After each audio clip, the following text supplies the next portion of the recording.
তুমি কি পড়ার টেবিলে বসে বই খুলে একদম খালি মনে বসে থাকো? আগে যেটা নিয়ে স্বপ্ন দেখতে এখন সেটা আর ভালো লাগে না? তাহলে ভিডিওটা শেষ পর্যন্ত দেখো, কারণ আজ আমরা বলবো কিভাবে আবার ফিরে পাবে হারিয়ে ফেলা মোটিভেশন। টিপসগুলো জানার আগে চ্যানেলটিকে সাবস্ক্রাইব করে নাও। প্রথমে বুঝে নাও কেন তোমার মোটিভেশন হারিয়ে গেছে।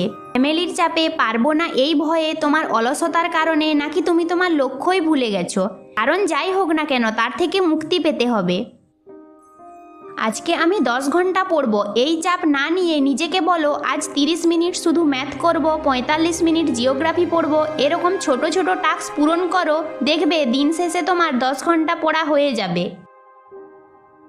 এটা স্বাভাবিক, কারণ সবসময় মোটিভেট থাকা যায় না, কিন্তু অভ্যাস তৈরি হলে ইচ্ছা না থাকলেও তুমি কাজটি করতে পারবে।